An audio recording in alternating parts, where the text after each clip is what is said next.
सुखी नहीं हो सकते, चाहे वह दुनिया का सुख हो, चाहे वह ईश्वरीय आनंद हो। जब तक उसको वितरण नहीं करेंगे तब तक वह बढ़ेगा नहीं। विद्या, भक्ति, ज्ञान आदि की बातें खर्च करने पर बढ़ती है। व्यये कृते वर्धत एव नित्यम। ज्ञान का उपदेश, ज्ञान की बातें बताना भी ज्ञान विद्या है। इनका उपदेश करने से ये बढ़ते हैं, लेकिन उपदेश करने वाले का आचरण भी वैसा ही होना चाहिए, तभी उसका उपदेश काम करता है। अगर उपदेश करने वाले का आचरण वैसा नहीं है तो ये तो एक दंभ है, एक घमंड है, एक बनावटी रूप। स्वामी विवेकानंद जी ने कहा था कि संसार में इससे बड़ा कोई पाप नहीं है। किससे? कि आप जो नहीं है वो अपने को दिखाना चाहते हैं, ये पाप। आप ज्ञानवान नहीं हैं और दूसरे को ज्ञानी बताना चाहते हैं। आप भक्तिवान नहीं है लेकिन दूसरे भक्तिवान के आगे बैठ के भक्ति का उपदेश दे रहे हैं, आप दिखाते हैं कि मैं ज्ञानी हूं। आप जो नहीं है वही दिखाने की कोशिश करते हैं, तो ये पाप, ये घमंड है, दम्भ है। एक बड़े अच्छे कथावाचक महात्मा जी लंदन गए थे कथा करने।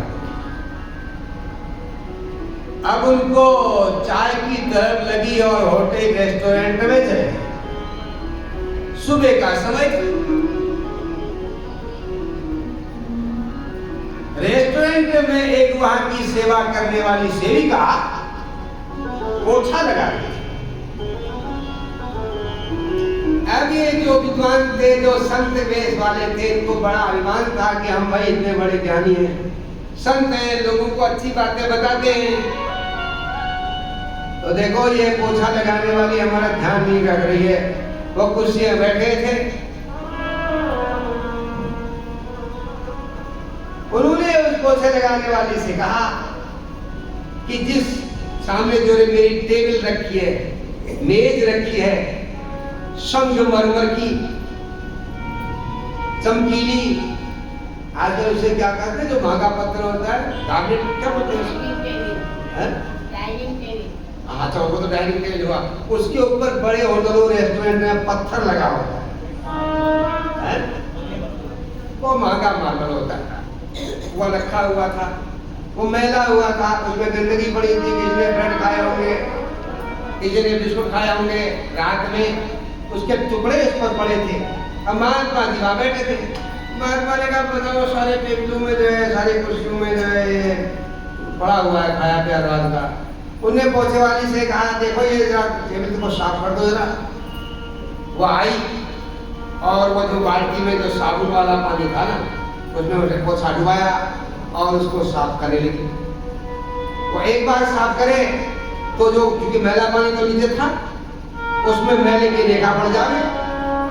महात्मा ने देखा और ये साफ नहीं हुआ, फिर साफ करे और फिर रेखा पड़ जाए।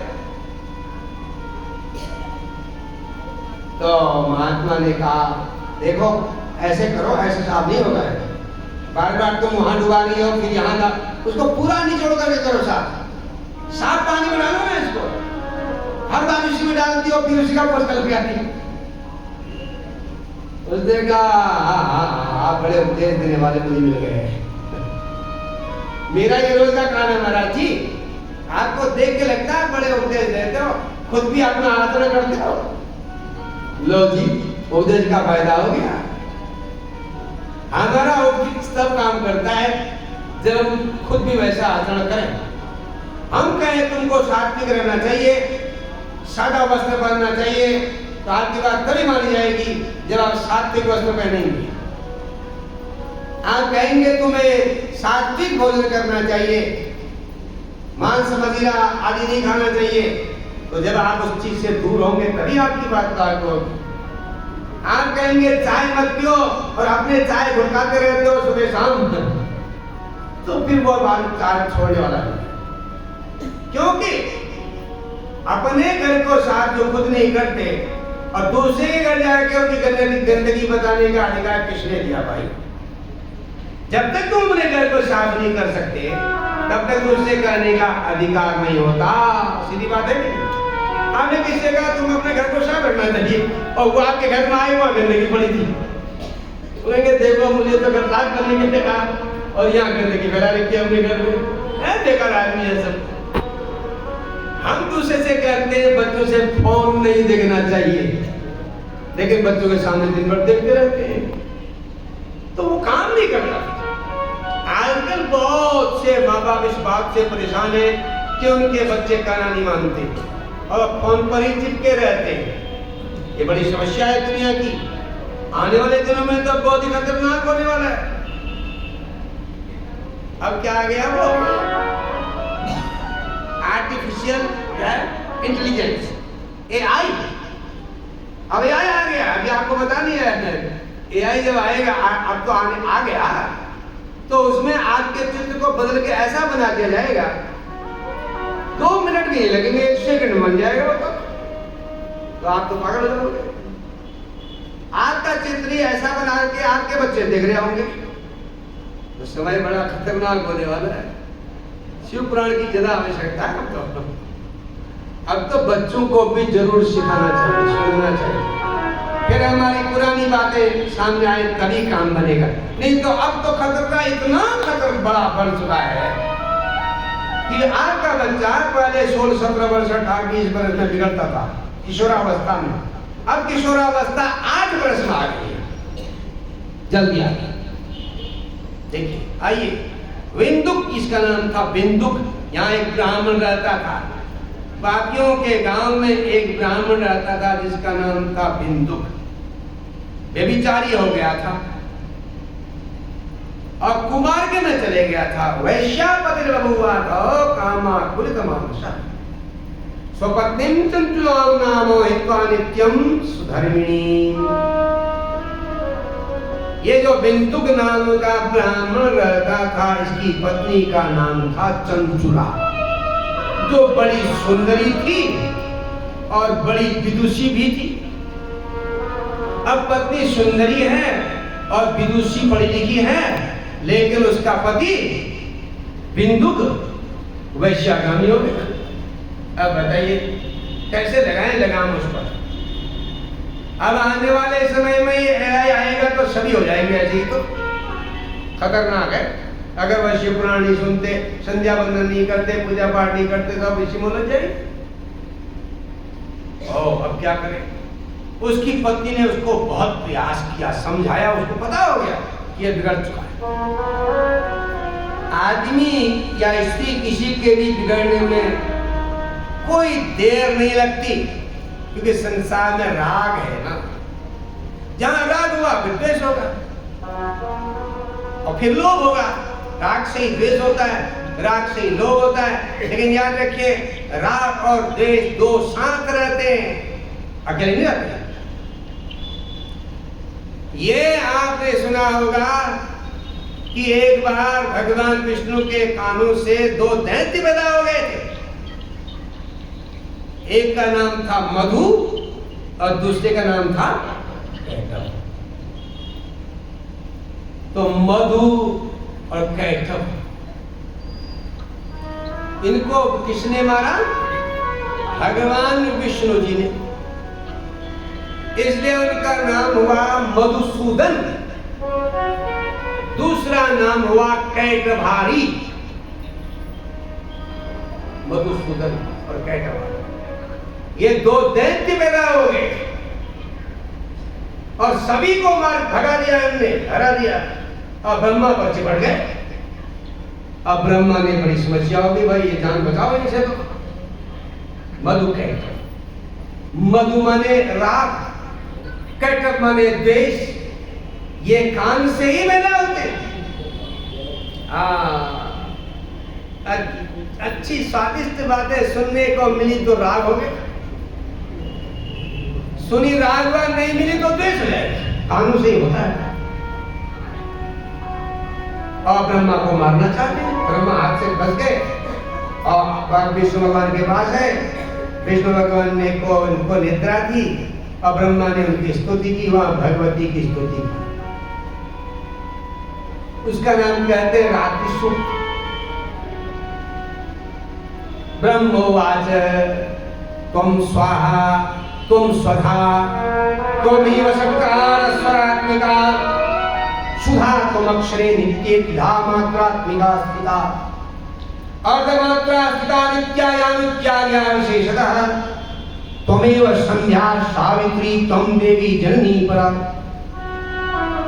ब्रह्मा जी ने स्तुति की कि हे भगवती मैया, ये मधुकैटभ मुझे मारने आ गए। ब्रह्मा को मारने आए। ब्रह्मांडं सौंपाया हंतुम उद्यतो, ब्रह्मा को मारना था। तो फिर मारा विष्णु भगवान ने। जब भगवती की प्रार्थना की, विष्णु भगवान की आंखें खुली तो भगवान ने मारा। तो भगवान विष्णु का मतलब होता है व्यापक, जो सारे ब्रह्मांड में विष्ठित है, व्यापक है, उसका नाम विष्णु। वो चेतना है। ब्रह्मा हमारे अंतःकरण के देवता है। मन बुद्धि चित्त अहंकार से अंतःकरण कहते हैं। को पकड़ता है राग द्वेष। ब्रह्मा का उदय मन बुद्धि चित्त का उदय नाभि से होता है। नाभि मां के नाल को कहते हैं। मां के नाल से बच्चा पैदा होता है कि नहीं होता? उस नाभि में ब्रह्मा का वास, नाभि कमल में।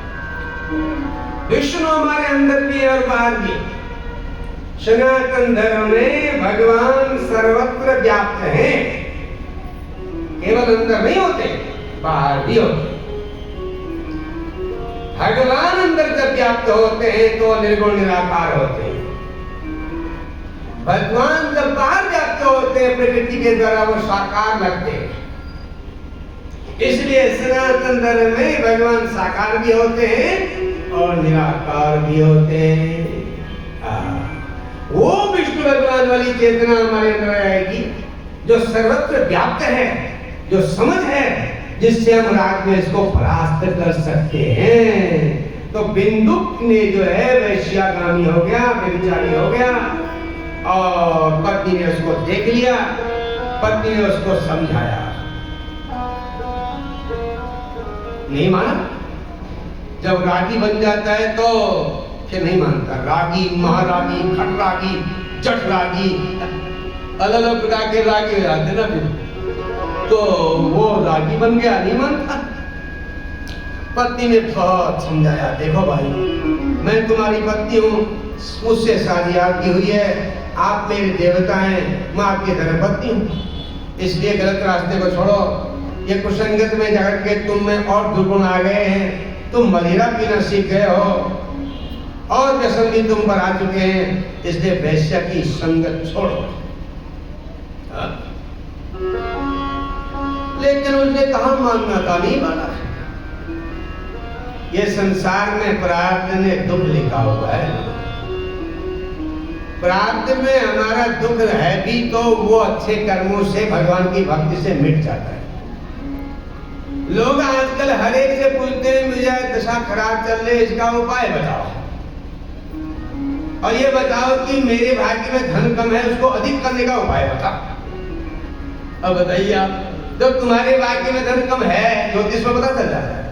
ज्योतिष शास्त्र ऐसा है जो पता चल जाएगा तुम्हारे भाग्य में कितना धन है। अब तुम्हारे भाग्य में 5 ही करोड़ आपका धन लिखा है और तुम जो है चाहते हो 20 करोड़। अब तुमको पंडित जी ऐसा उपाय बता दो ना जिससे 5 का 20 हो जाए। ऐसा तो हो तो पंडित जी भी 20 करोड़ कमा लें अपने लिए, अपने आप उपाय जान करके। आजकल लोग टीवी में उपाय बेच रहे हैं और लोग भेज रहे हैं पैसे देना तक। अरे इससे बढ़िया उपाय है भगवान का भजन करो। शिव जी का भजन करो। शिव हरे शिव, भगवान का नाम, तो हर समय भगवान का नाम, राम राम कहो, श्री राम जय जय राम, 14 साक्षर मंत्र जपो। 13 अक्षरों का मंत्र है। श्री राम जय राम जय जय राम, श्री राम जय राम जय जय राम, श्री राम जय राम जय जय राम, श्री राम जय राम जय जय राम, श्री राम जय राम जय जय राम, श्री राम जय राम जय जय राम, श्री राम जय राम जय जय राम, श्री राम जय राम जय जय राम, श्री राम जय राम जय जय राम, श्री राम जय राम जय जय राम, श्री राम जय राम जय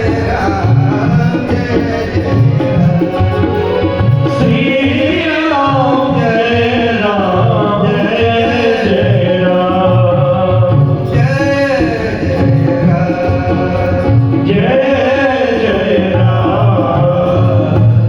देखिए, अब आप फिल्मी भजन सुनोगे, आदमी सुनेंगे तो उनके आगे वो हीरोइन नाचते दिखाई देगी, औरत सुनेगी तो उसके आगे हीरो नाचते दिखाई दे।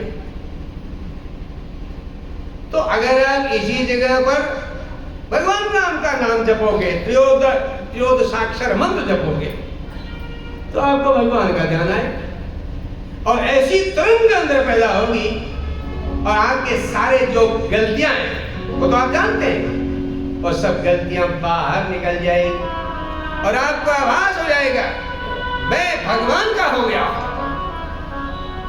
नाम जपते जपते जपते जपते शंकर भगवान भी इसको जपते हैं। महामंत्र जय जपत महेशो, महामंत्र जय जपत महेशो, काशी मुक्ति हेतु उपदेशो, काशी मुक्ति हेतु उपदेशो। भगवान शंकर काशी में जो जिसकी मृत्यु होती है, ये शाम क्वापि गतिर नास्ति तेषां वाराणसी गति, शिव पुराण में श्लोक है, जिसकी कहीं सदगति नहीं होती उनकी सदगति काशी में मरने से होती है।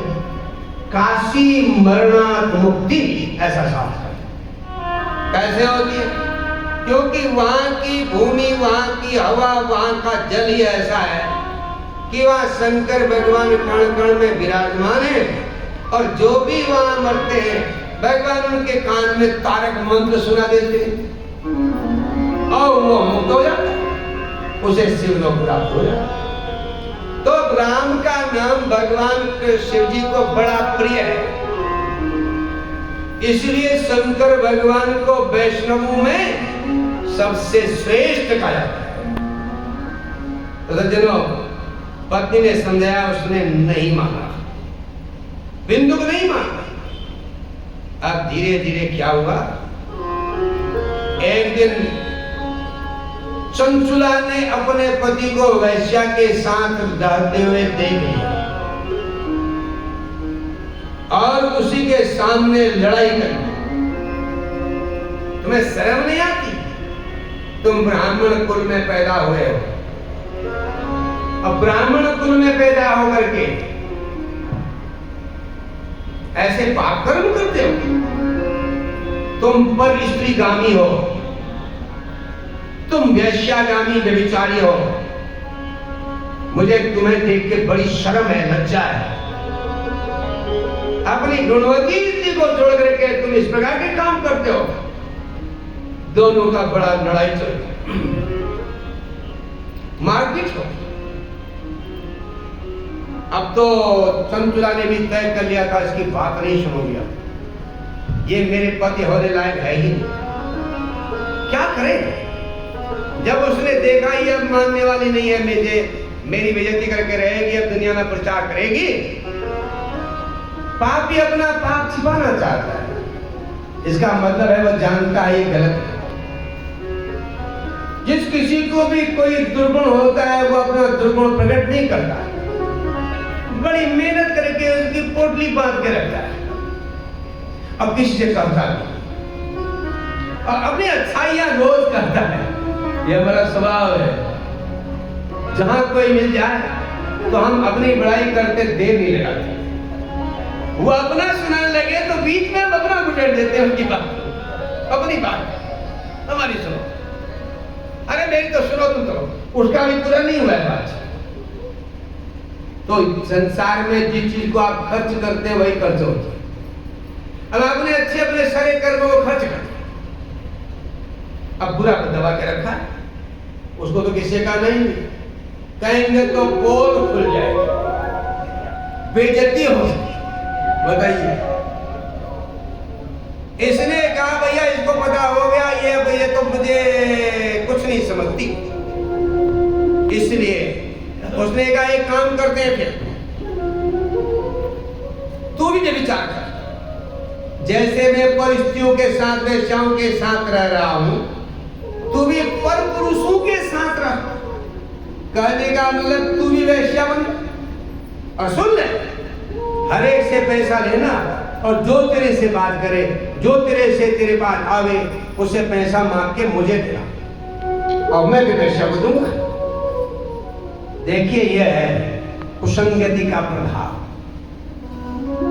सत्संगति का प्रभाव आपने सुना, गगन चढ़ई रज पवन प्रसंगा, तुलसीदास कहते हैं, गगन चढ़ई रज पवन प्रसंगा, गगन चढ़ई रज पवन प्रसंगा, गगन चढ़ई रज पवन प्रसंगा, गगन चढ़ई रज पवन प्रसंगा, की जही नीलई नीच जल संगा, की चढ़ी मिलनी नीच जल संगा, गगन चढ़ई रज पवन प्रसंगा, गगन चढ़ी रज पवन प्रसंगा। ये जो मिट्टी है, ये धूल, ये आकाश में नहीं जा सकती, लेकिन जब इसकी अच्छी संगति हवा के साथ होती है तो जो धूल नीचे थी वो आकाश तक पहुंच जाती है, और यही धूल जब कुसंगति में जाती है, बरसात के पानी से मिलती है तो एक कीचड़ बन जाती है। देखा आपने संगत का होगा, वो समझदार स्त्री भी अपने पति के कुकर्मों के प्रभाव से गलत मार्ग में चल पड़ी, क्योंकि अब क्या करें, कोई रास्ता नहीं तो मार पड़ती। अब देखिए, कुछ समय पापी जो लोग होते हैं उनकी दुर्गति होती है, कुछ समय में ये मर गया, पाप करते करते मर गया, अपने बच्चे छोड़ गया, चंचुला से बच्चे भी थे। अब यही चंचुला एक बार अपने बंधु बांधवों के साथ, ये तो मर के प्रेत बन गया। आजकल प्रेत बहुत घूमते हैं, असली प्रेत और नकली प्रेत। असली प्रेत तो दिखते नहीं, नकली प्रेत नालियों में बड़े मिल जाते हैं। अबे चल क्या हो? तो ये बाद में बनने वाले प्रेत होते हैं जो अपनी अभी ट्रेनिंग कर रहे हैं, एमबीए कर रहे हैं प्रेत बनने की तैयारी होगी। हम जो भी पाप करते हैं उन पापों के माध्यम से अगले जीवन को बिगाड़ने की तैयारी करते हैं, जिस मनुष्य का ये जीवन नहीं सुधरा उसका परलोक भी बिगड़ जाता है। इसको कहते हैं इहलोक, जहां हम पैदा हुए, रह रहे, खा रहे, पी रहे, और मरने के बाद जहां जाते हैं उसका नाम कहते हैं परलोक। जिसने अपना ये लोक बिगाड़ा है उसका परलोक भी बिगड़ जाता है। इसलिए सनातन धर्म में परलोक को सुधारना ज्यादा प्राथमिकता है। तो परलोक को सुधारने की सोचेंगे तो ये लोग अपने आप सुधर जाएगा। आपने देखा होगा पहले लोग कहते हैं रे मत करना पाप लगेगा। अब कहते कोई बात नहीं, कोई बात नहीं, कोई बात नहीं, बदल गया। तो कली का प्रभाव है, वो तो मर गया, प्रेत बन गया। अब चंचुला जो थी इसको अपने पाप कर्मों की याद थी, बहुत दुखी थी, चिंतित थी अपने बारे में सोच सोच करके। हमें दुनिया के लोग नहीं मारते, हमारे कर्म ही हमें मारते हैं। हम कर्मों से ही स्वयं दुखी होते हैं। गलत काम करने के बाद हमारे मन में एक मलिनता आती है। वही मलिनता जब बढ़ते जाती है, एक बार गलती करते हैं तो मन करता है आपको कर ही दिया, दोबारा भी कर लो गलत काम। चलो एक बार चोरी कर दिया, दोबारा भी क्या हो, कर ही दिया एक बार। एक सज्जन ने हमसे कहा, उन्होंने 51 वर्ष की उम्र में मदिरा पीना सीख लिया। हमारे बड़े प्रेमी यजमान थे। हमने उनसे पूछा तुमने छिपा रखी थी बातें। उनकी पत्नी ने एक दिन कहा, पंडित जी हमारे पति तो शराबी हो गए। अरे कब से? बोला 1 बरस हो गया, अब ये 52 के 51 में शुरू किया, और इतने खतरनाक शराबी हो गया पूछो ही मत। कुसंगति का क्या प्रभाव पड़ा? लोगों ने उनका नाम रख दिया सेठ जी। अब सेठ जी रख दिया तो बड़े कुछ हो गए, उनकी चाल ही बदल गई। नाम का बड़ा प्रभाव होता है ना। अब जब चले तो लोग कहें सेठ जी। उन दिनों साइकिल रखने वाले भी सेठ जी होते थे ना, पहले कहाँ चलते थे। मैं जब पहली बार हल्द्वानी में आया 15 वर्ष की उम्र में, कार कोई गिनी चुनी दिखती थी, अम्बेसडर और केवल साइकिलें दौड़ती और रिक्शे दौड़ती, और साइकिलें इतनी तेज दौड़ती थी कला डूंगी चौराहे पर, पार करना बड़ा मुश्किल होता था। तब सेठ लोगों के पास साइकिलें होती थी। फिर सेठों का पैमाना बदला, स्कूटर वालों के पास, जिनके पास स्कूटर थे वो सेठ होते थे, वो लंबरे का स्कूटर। उसके बाद विजय सुपर, उसके बाद भी धीरे धीरे क्या क्या आते रहे आप जानते हैं। अब सेठ हो गए। अब तो कार वाले भी सेठ नहीं है, बदल गया। तो देखिए सेठ बना दिया, सेठ जी जहां जाए, शादी में जाए सेठ जी, नामकरण के निमंत्रण जाए सेठ जी, बाजार जाए सेठ जी। तो एक दिन साथी ने कहा भैया तुम सेठ हो तो बड़े आदमी बनने के लिए लो इसको सूंघो जरा। उन्होंने एक दिन नहीं सुना, 2 दिन नहीं सुना, 3 दिन साथियों के साथ जो गए थे, उन्होंने कहा, एक दिन उन्होंने उनके मुंह में छलका दिया, मुंह में, नाक में भी पड़ गया, मुंह में ही पड़ गया। बात दूसरे दिन का, आपको तूने पी, तेरे मुंह में भी लग गया, नाक में भी लगा, आपको चख ले। दूसरे दिन चखाया, उसके बाद तो ऐसा चखाया कि उसने जान ही लेकर के छोड़ा। ये संसार का नियम है। हम जिस चीज को पकड़ते हैं एक बार वो हमें नहीं छोड़ती, हम छोड़ना भी चाहते हैं वो नहीं छोड़ेगी। हो सकता है भली बातें जो हमने पकड़ी थी वो छूट जाएंगी, लेकिन बुरी बातें जो पकड़ ली है वो आपको नहीं छोड़ेगी।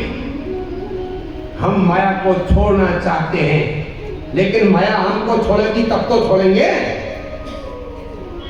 हम दुर्व्यसन छोड़ना चाहते हैं, हम बीड़ी सिगरेट छोड़ना चाहते हैं, हम तंबाकू छोड़ना चाहते हैं, हम मांस मदिरा छोड़ना चाहते हैं, लेकिन कैसे? तुम्हारे छोड़ने से अब काम नहीं बनने वाला।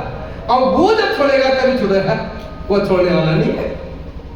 जब पकड़ लिया आप क्यों छोड़ेगा? तो बिंदुक मर गया बेचारी, उसकी पत्नी को बहुत दुख हुआ, चंचुला को। वो तीर्थ में गई, सबने स्नान किया, उसने भी स्नान किया। हालांकि पहले कभी जिंदगी में स्नान ऐसे किया नहीं था। तीर्थ स्नान का बड़ा आनंद है, लेकिन जब उसको कोई समझे, तीर्थ का बड़ा लाभ है जब आप वहां जाके तीर्थी का दर्शन करें। पहले लोग तीर्थ में जाते थे और वहीं रहते थे, उतने कुछ दिन रह करके अन्न एक बार खाते थे और 2 बार स्नान करते थे गंगा जी में, और वहां तीर्थी को ढूंढते थे। कोई सिद्ध महात्मा तपस्वी ज्ञानी कौन है, उनका दर्शन करते थे। समय बदला, अब तो तीर्थ पिकनिक होता है, मौज मस्ती के लिए होता है और दिखावे के लिए होता है। हर चीज में जहां दिखावा आ गया हो, इसी का नाम कलयुग कहते हैं। सज्जनों, अब क्या हुआ, वो जो तीर्थ में गई, वहां कथा चल रही थी, शिव महापुराण की भीड़ थी, ये भी बैठ गई कथा सुनने के लिए। सब लोग बैठे। अब कथा जब सुनी, कथा करने वाले कथावाचक व्यास जी ने कहा, जो व्यभिचारी स्त्रियां होती हैं, व्यभिचारी पुरुष होते हैं, उनके गुप्तांगों को जलती हुई तलवारों से छेड़ा जाता है और वो बिलखते हैं। वहां जब उस प्रेमी, जिसे वो प्रेमी समझते थे, जिसके साथ उन्होंने व्यभिचार किया था, वो वहां उसको मिल जाते, एक दूसरे को देख के बड़े खुश हो जाते हैं, चलो सारा मिल गया मुझे।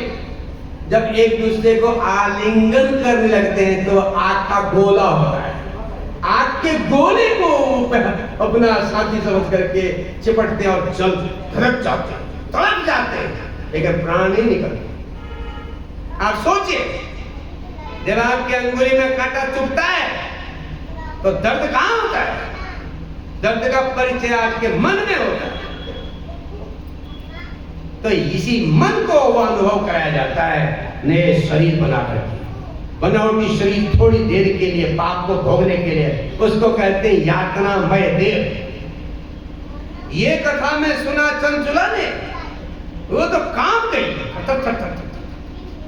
आंखों से आंसू की धार बह। अब कहां जाओ, उठना बैठना बड़ा मुश्किल हो, बड़ी बेचैनी हो गई। मुझे अपने घर में याद आया कि मैंने अपनी जवानी में पाप किया, पति के कारण किए, लेकिन किए तो मैंने, मुझे तो नहीं करना चाहिए था। प्रत्येक आदमी अपने लिए जिम्मेदार है, उसे अपने बारे में खुद समझना चाहिए। जब हम खाने को समझते हैं, पीने को समझते हैं, तो फिर आप दूसरे के बातों में बहकाव में कैसे लगते? तो जब कथा पूरी हुई, चंचुला ने कथावाचक व्यास जी के पांव पकड़ लिए और रो गई, चिल्ला गई। पंडित जी ने पूछा, देवी तुम्हें क्या हुआ है? उन्होंने कहा, महाराज आपने जो कथा सुनाई है ना, उसको सुन के मैं हिल गई। क्यों? क्योंकि जो आपने बताई वो पाप की कथा, वो मैं पापी मैं भी, मैंने जिंदगी भर पाप ही किया है, मेरा पति भी पाप, मैं उसकी संगति से, उसके प्रभाव में आ गई। आज मुझे पता चला ऐसा, अब मेरा क्या होगा, मुझे बचाइए। महात्मा ने कहा, देवी आप तुम चिंता मत करो, पूरे दिनों तक शिव महापुराण की कथा सुनो। उसने भगवान की कथा प्रेम से सुनी और उस कथा के प्रभाव से जब वो उसको मुक्ति मिली तो वो पार्वती की सहेली बन गई। उनको कैलाश पर्वत पे जाने का मौका मिला ना, वहां पार्वती ने उसके गुण देख करके उसको अपनी सखी बना दिया। देखा आपने, पाप के बावजूद भी पार्वती के निकट पहुंच गए, क्योंकि उसने अपने पाप को स्वीकार किया और भगवान के चरणों में समर्पित कर दिया। हमारे सनातन धर्म में आप जो भी अच्छे काम करते हैं, कायेन वाचा मनसेन्द्रियेण वा बुद्ध्यात्मना वा प्रकृते स्वभावात् करोमि यद्यत् सकलं परस्मै नारायणायै समर्पयामि। जितना पूर्ण कार्यक्रम होता है, हम मन से, शरीर से, बुद्धि से जो अच्छे काम करते हैं, उसका लाभ, उसका पुण्य हम नहीं लेना चाहते, वो हम भगवान को समर्पित करते हैं। आपने ख्याल किया होगा, पंडित जी कोई भी पूजा पाठ कराए, बाद में कहते हैं हाथ में जल लेकर के ये मंत्र पढ़ते हैं, कहे छोड़ दो, भगवान को अर्पित करो। तो सब कुछ हमारा पुण्य भगवान को अर्पित किया जाता है। तो सज्जनों, जब समर्पण भाव हो जाता है तो भगवान की कृपा जरूर प्राप्त हो जाती है। कठिनाई कुछ नहीं है, बहुत सरल बात है कि हम जीवन से मुक्त हो सकते हैं। जीवन से मुक्त होने वाले के चेहरे में चमक ज्यादा आ जाएगी जरूरी नहीं है। जीवन से जो मुक्त हो जाएगा जीवित अवस्था में, उसके अंदर परिवर्तन आएगा ना, बाहर से उसके व्यवहार से पता चलेगा, उसके रहन सहन से पता चलेगा, क्योंकि वह अपना निर्णय अपने भगवान की इच्छा से करता है। ईश्वर हमारे पास है। हमारे सनातन धर्म में हमारे ऋषि मुनियों ने, हमारे ज्ञानियों ने, हमारे वेद शास्त्रों ने भगवान का निवास हमारे हृदय में बताया है। धर्म का निवास हमारे हृदय में है। धर्मस्य तत्वम निहितम गुहायाम। धर्म का तत्व कहाँ है? हृदय रूपी गुफा में है।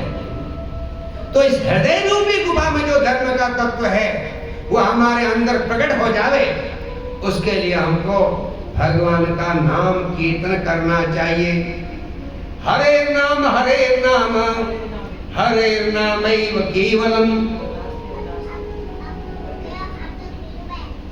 केवल भगवान का नाम हमारे जीवन में बड़ी बड़ी खुशियां ला देगा।